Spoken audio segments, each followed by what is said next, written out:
संजय गांधी निराधार योजनेच्या लाभार्थ्यांसाठी एक महत्त्वाची माहिती.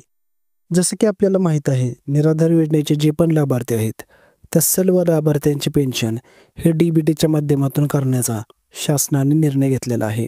जसं की संजय गांधी निराधार योजना, श्रावण बाळ योजना आणि इंदिरा गांधी योजना या सर्व लाभार्थ्यांचे पैसे आता DBTने मिळणार आहेत. तर बघा मित्रांनो, संजय गांधी निराधार योजनेबद्दलचा एक GR आला आहे. DBT बद्दलचा हा GR नाही, तर काय आहे संपूर्ण GR ते आपण थोडक्यात जाणून घेणार आहोत. 3 जानेवारी 2025चा हा GR आहे आणि GR मध्ये काय लिहिलंय मी तुम्हाला थोडक्यात सांगतो. आता वित्त विभागाने मंजूर केलेल्या अर्थसंकल्पीय तरतुदीतून संजय गांधी निराधार योजनेसाठी 18,32,69,030 व वृद्ध भूमिहीन शेतमजुरांना 7,27,01,260 इतका निधी भीम्स प्रणालीवर वितरित केला आहे. डिसेंबर 2024 व जानेवारी 2025 या कालावधीच्या खर्चासाठी आहे.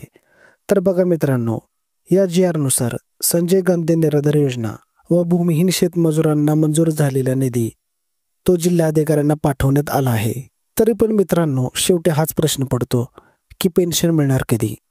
तर बघा, GR नुसार डिसेंबर आणि जानेवारी या 2 महिन्यांच्या पेन्शनसाठी हा निधी वितरित केला गेला आहे. याचा अर्थ जानेवारी महिन्यात म्हणजे या महिन्यात पैसे कधीही मिळून जातील. तसं बघितलं तर असे अनेक GR आले आणि अनेक GR गेले. बरेच निधी जिल्हाधिकाऱ्यांकडे पाठवण्यात आले, पण तो निधी आपल्याकडे कधी पोहोचणार हा प्रश्न आहे. असं वाटत आहे सरकारला फक्त लाडकी बहीण दिसते.